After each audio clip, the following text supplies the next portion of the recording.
Bienvenue dans cette nouvelle vidéo. On va voir ensemble comment créer une étude de marché complète, rapidement et gratuitement avec GenSpark.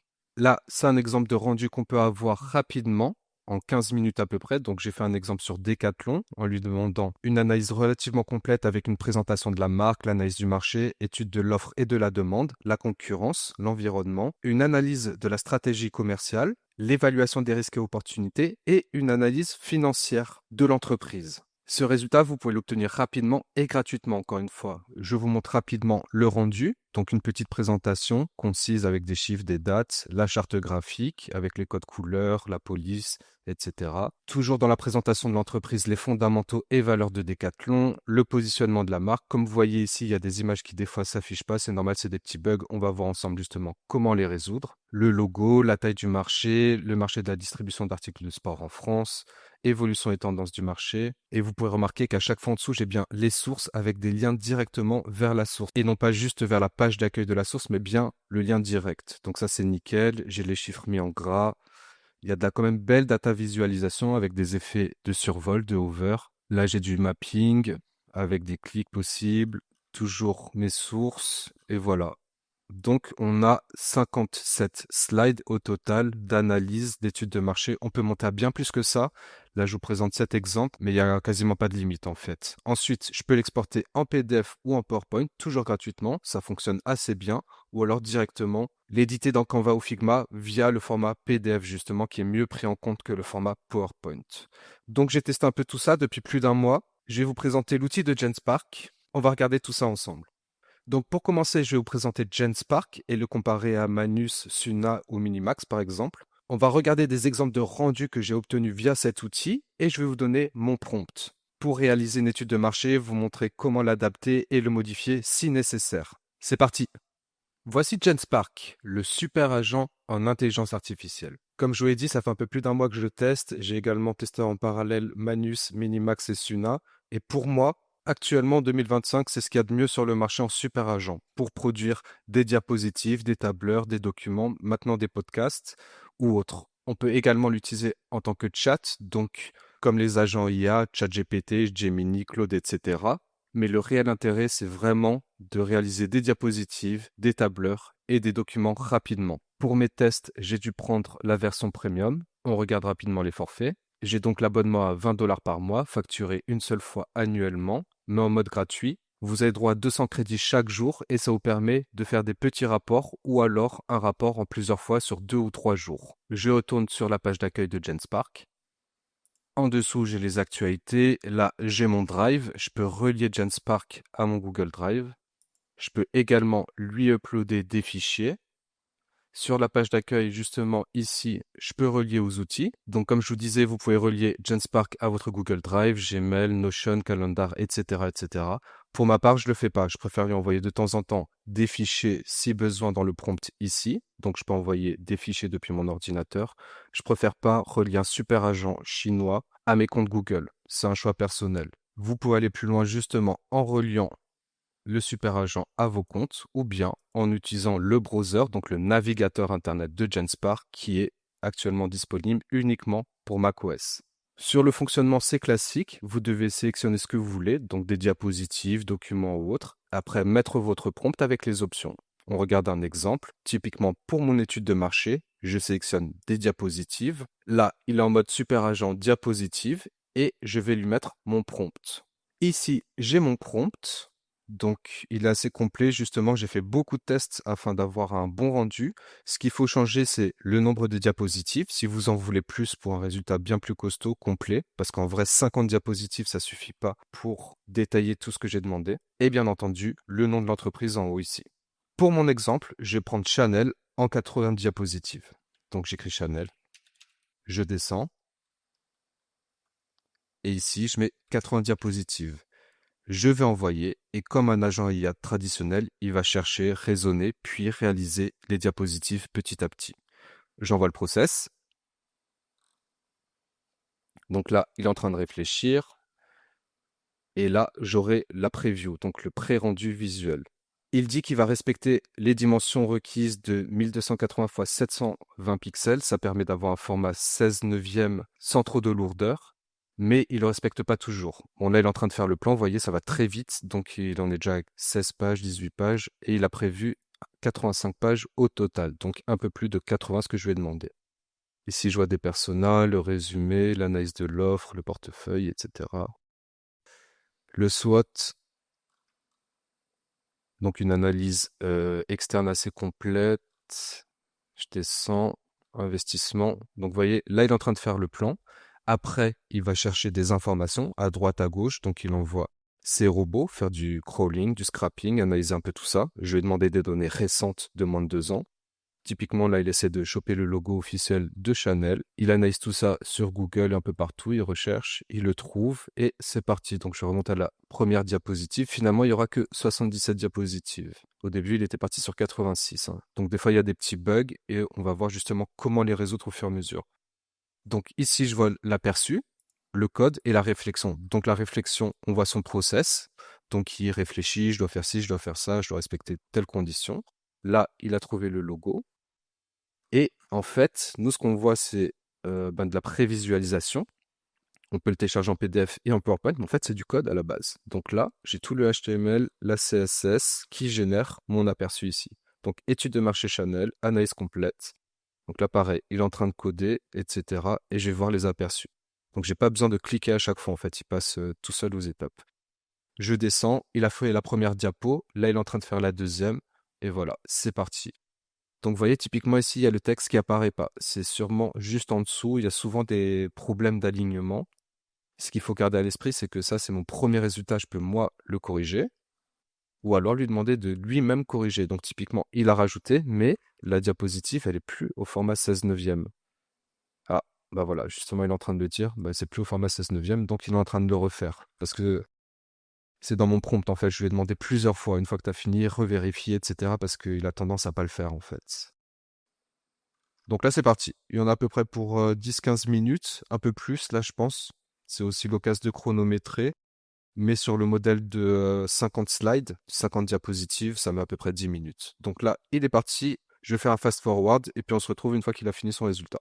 Jens Spark a fini son étude de marché sur Chanel. Il y a passé 15 minutes et ça m'a coûté environ 800 crédits. Donc, si vous utilisez juste la formule gratuite, ça, vous pouvez l'avoir en 4 jours. À 200 crédits gratuits chaque jour, vous envoyez le même prompt. Une fois qu'il aura utilisé tous vos crédits, il s'arrêtera. Le lendemain, il suffira de cliquer sur un bouton continuer afin qu'il continue sur les 200 crédits quotidiens auxquels vous avez droit. Je vous recommande vraiment de vous inscrire. Donc, on va regarder ce qu'il m'a généré. Ici, je vois la prévisualisation. Je peux le voir en grand. Ce sera plus sympa.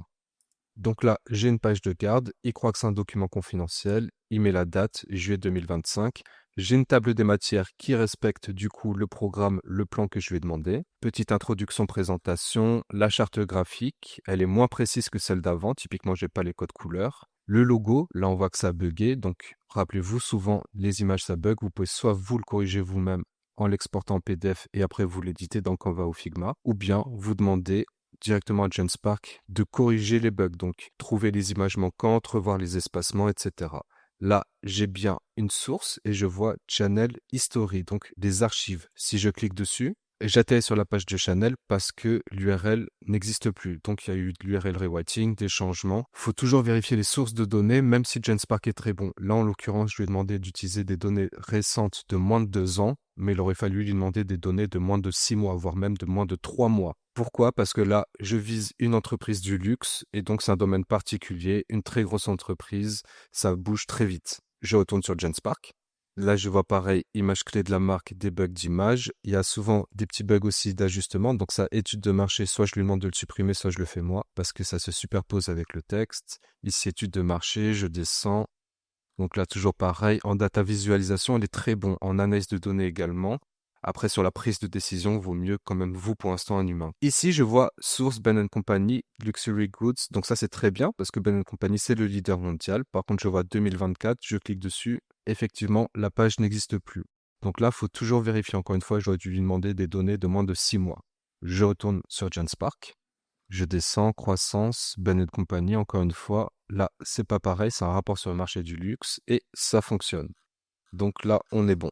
Donc là, j'ai les chiffres récents, la répartition selon les types de produits, segmentation du marché, là ça a bugué, analyse géographique, etc., etc. Bref, j'ai une étude de marché assez complète, même bien, bien complète, avec des mappings concurrentiels basés sur des vrais chiffres, si on lui demande.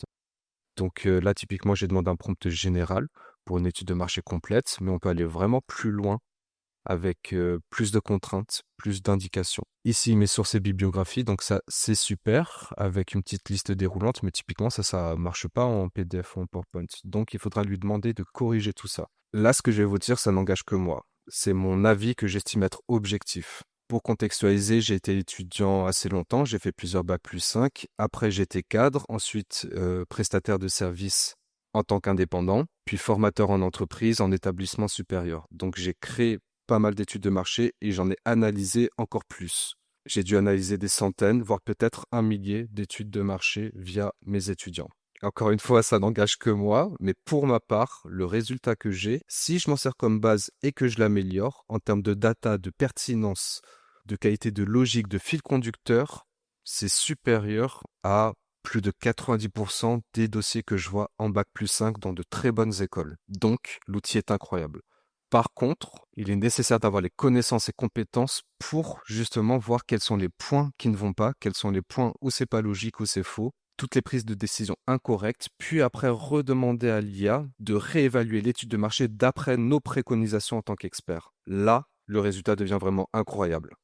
Concernant le temps nécessaire et les crédits consommés par mes prompts, je vous ai mis le résumé ici, que vous pouvez trouver dans la description de la vidéo. Donc, en l'occurrence, la création d'une étude de marché d'entreprise, donc pour le coup, c'était Chanel, environ 80 slides, ça a pris 15 minutes et 800 crédits, ce qui équivaut à 4 jours d'utilisation gratuite ou un peu moins de 2 euros en payant vos crédits. Bizarrement, si vous demandez une étude de marché bien moins complète de 50 slides, ça prend à peu près le même temps et pour à peine moins de crédits, donc 700 en moyenne plutôt que 800. Donc là, c'est des chiffres approximatifs basés sur des dizaines de tests. Si vous demandez de corriger le design, l'ajustement, les images manquantes, etc., là, ça va beaucoup plus vite, mais ça consomme beaucoup plus de crédits. Un ajustement de design consomme autant que la création de 2 études de marché. Donc gardez bien ça à l'esprit. Il vaut peut-être mieux le faire vous-même en PDF, vous l'exportez sur Canva ou sur Figma et vous modifiez les petits ajustements que vous souhaitez. Donc là, c'est pour une étude de marché d'entreprise qui existe, mais on peut également demander une étude de marché pour un projet que vous avez en tête. Vous décrivez brièvement votre projet et votre contexte à Genspark et vous générera une étude de marché complète. Ici, je vous ai mis les liens, donc vous avez juste à cliquer, c'est les 2 feuillets qu'il y a juste en dessous ici. Étude de marché entreprise, c'est là. Je vous ai mis le prompt, donc ici, c'est le premier prompt. Il faut tout sélectionner et vous modifier ce qui est en rouge, entreprise et le nombre de diapositives ou bien de pages si vous préférez un document plutôt que des diapositives, des slides, sachant qu'un document consomme beaucoup moins. Une étude de marché sous forme de document, donc au format PDF ou Word, ça consomme 150 crédits et ça prend 10 minutes pour 50 pages environ. Je retourne sur mon prompt. Donc là, c'est le premier prompt à envoyer. Et si vous souhaitez ajuster le design, c'est là, le prompt à lui envoyer. Je vous ai mis le même pour la création d'un projet. Donc là, c'est un peu plus complet. Il faut décrire votre projet, votre contexte, pays, moyens humains, techniques et financiers. Là, ce que vous souhaitez, si vous voulez partir de zéro, optimiser les coûts, reprendre une entreprise, et est-ce que vous voulez en vivre rapidement ou non. Et enfin, le nombre de diapositives et de pages. Toujours le même concept. Vous prenez tout d'un coup. Vous avez juste à changer ça et vous l'envoyez à Genspark. On va regarder quelques exemples. Donc, de retour sur Genspark, je peux accéder à mon historique ici en cliquant sur Historique. Là, je retrouve ce que j'ai fait et je vous recommande de renommer vos GPT pour vous y retrouver. Typiquement, là, je retourne sur Études de marché Chanel et je le renomme Études de marché Chanel. Pas complète et actualisée. Ce sera plus lisible pour moi. Donc là, vous trouvez votre méthodologie, mais je vous recommande fortement de renommer à chaque fois vos résultats, vos prompts, pour vous y retrouver facilement. Donc je retourne dans mon historique. J'ai sélectionné quelques exemples de prompts et de résultats pour qu'on voit ensemble ce que Genspark peut faire. On commence avec un petit jeu vidéo jouable en ligne, mon premier projet le 16 juin. C'était dans le cadre d'une formation d'Advergaming, donc des petits jeux vidéo pour des marques dans une optique de communication, donc en l'occurrence un petit jeu vidéo pour L'Oréal Paris. Je lui donnais les instructions et ici j'ai le résultat. Le prototype est jouable, je peux commencer, tirer, etc. Donc bien entendu, là, c'est pas très beau, il y a plein de choses qui vont pas, mais en un seul prompt, j'ai un résultat qui est fonctionnel. Et ça, c'est incroyable. On passe au deuxième exemple. un prompt minimaliste, en l'occurrence étude de marché sur le secteur du luxe en France, et on voit que Genspark instinctivement me propose une étude de marché en 12 pages. J'ai remarqué que c'est le cas chez les autres agents IA comme Manus. En général, ils partent sur des blocs de 10 ou 12 pages maximum et s'ils peuvent, ils en font le moins possible, à moins qu'on insiste et qu'on demande un nombre de pages minimum. Donc là, j'ai une petite étude de marché, non pas sur une entreprise mais sur un domaine, en l'occurrence le secteur du luxe, géolocalisé en France. Donc le petit sommaire, la définition, le périmètre, le marché, la croissance, toujours de la bonne data visualisation, les acteurs principaux, les répartitions de parts de marché estimées. C'est vraiment bien fait, encore une fois, avec chaque fois la source des données. Mais là, vous voyez, j'ai pas les liens parce que je lui ai pas demandé dans le prompt. Donc, c'est pour ça que je vous recommande d'utiliser mon prompt, qui est le résultat de plein de tests différents. Mais voyez, en soi, on est déjà sur quelque chose de très correct, mais minimaliste, 12 pages, et bien entendu, la hauteur, ça va pas, vous voyez. Ici, on est sur un format à peu près carré, et si je remonte, on était plutôt sur du 16 neuvième, donc ça dépendra des diapositives. Un autre exemple, donc là c'était pour une école spécialisée, je lui demande une présentation complète de plus de 40 diapositives si tu le juges nécessaire, une étude de marché sur le rap en France avec un classement avec analyse des rappeurs et beatmakers. Donc encore une fois, c'est un prompt très basique, mais je lui demande un nombre de diapositives si il est d'accord avec ça, et des classements et analyses spécifiques sur un marché géolocalisé. Donc là, il est parti sur 46 pages, et c'est le résultat en un rendu, sans demande de retouche. La table de matière, elle est incroyablement haute, donc là, il faudrait la synthétiser, par exemple. Ici, introduction à l'étude, méthodologie de recherche, avec les sources indiquées, ce qui est très bien. Ce sont de bonnes sources de données. La définition du marché, parce qu'il faut définir ce que c'est le rap français, etc. La taille, la croissance, les sources de revenus, donc un peu toute l'analyse de marché, les labels majeurs. Et à la base, moi, je voulais, voilà, le top 10 des rappeurs français, d'après tels critères. Ici, j'ai une petite matrice, le classement. Donc, si j'avais voulu le classement par les ventes, il aurait fallu le préciser également la période. Là, il a lui-même défini une grille d'évaluation, comme pour nos étudiants, avec une pondération, mais pour définir quels sont les meilleurs rappeurs en France. Donc là, j'ai le classement, les focus, les présentations, et normalement, je devrais avoir les beatmakers après.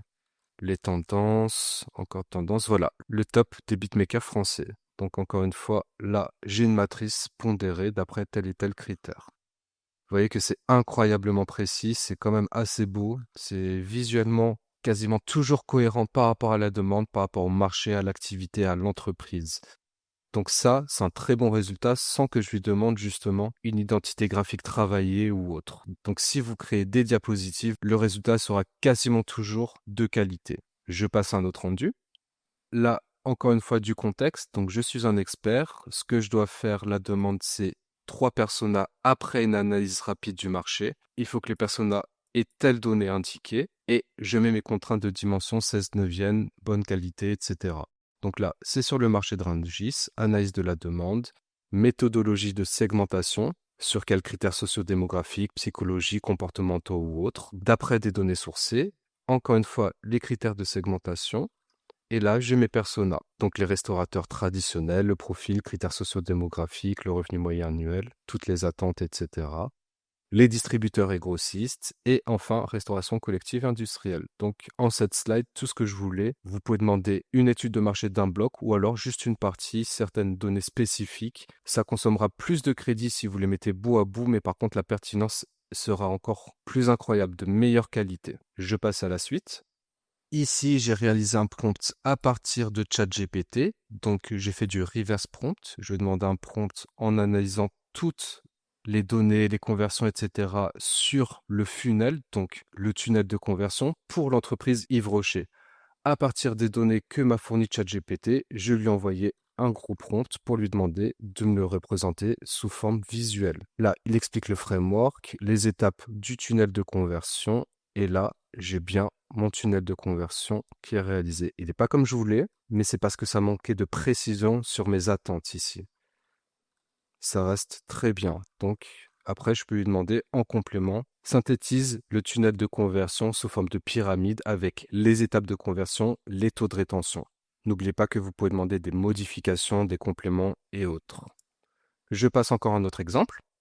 Là, c'est pas des diapositives, mais du super agent. Le super agent s'adapte à ce dont vous avez besoin. En l'occurrence, je voulais pas vraiment un document, mais une infographie, donc un PDF, mais très design, que je pourrais ensuite modifier facilement sur Canva. Je lui demande une infographie visuelle sur le LMNP en 2025, avec les chiffres clés, arguments, un bon design, marge et espacement, exportable en PDF. La demande est assez simple, le résultat va très vite en super agent, et sincèrement, il est de très bonne qualité. Donc là, c'est une bonne infographie, comme je la voulais, sous forme de rapport. On est presque sur du livre blanc. J'en ai également réalisé des livres blancs. Toujours avec le super agent, le résultat est vraiment incroyable. Je vous invite également à tester la différence avec Docia, où là ce sera plus des rapports classiques. Vous voyez qu'ici on est quand même sur quelque chose d'assez interactif. J'ai d'autres exemples où ça l'est beaucoup plus, ne serait-ce que les éléments et les effets au survol, comme ça c'est vraiment très sympa visuellement. Voilà, c'était mon dernier exemple sur ces petits topos. Je compte réaliser d'autres vidéos sur Genspark afin de faire une présentation plus complète, plus précise, et également d'autres petits guides comme ça sur des besoins ponctuels avec